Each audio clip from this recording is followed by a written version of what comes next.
railway recruitment board पे मैंने RRB पक्षर आपणकर 434 भाकांसी आसी भाकांसी पोस्ट कौन हो भाकांसी पोस्ट हो पारामेडिकल कैटेगोरीज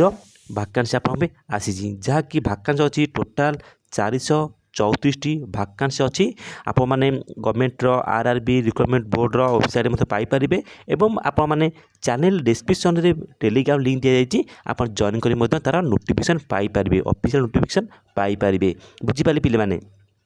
तेबे एथिर बहुत गुड़े जो भाकांसी देती आम सर्टकट्रे आपको मुझे ये भिडियो बुझेदेवी पे मैंने भिडियो टोटाल स्किप करेंगे ना कहीं भिडियो स्किप करने द्वारा आपणकर जो इम्पोर्टाट पॉइंट अच्छे आपने जानीपारे ना बुझीपारे तेबे ये जो आरआरबी पारामेडिकल भाकांसी अच्छी जहाँकि 434 भाकांसी अच्छी आज आम तार डिटेल देखा कौन देखा तार एजुकेशन क्वालिफिकेशन कौन देखा एवं आउ कौन देखा एजुकेशन क्वालिफिकेशन देखा एज देखा तार डेट ऑफ ऑनलाइन सेटा देखा सैलरी देखा को पोस्ट अच्छी केतटा पोस्ट अच्छी को डिपार्टमेंट रे सेटा डिटेल आज भिडियो डिस्कसन करवा ओके तेरे देखिए चलते आगू जा देखो टोटाल जो भाकांसी अच्छी 434 भाकांसी अच्छी तार आवेदन फास्ट देखा आम है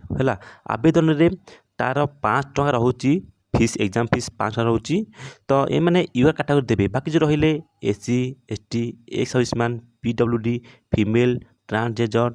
माइनॉरिटीज इकोनॉमिक बैकवर्ड क्लासेस रहिले एम देवे केते ना 250 देवे इंक्लूडिंग ओबीसी 250 टଙ୍କା देवे ओके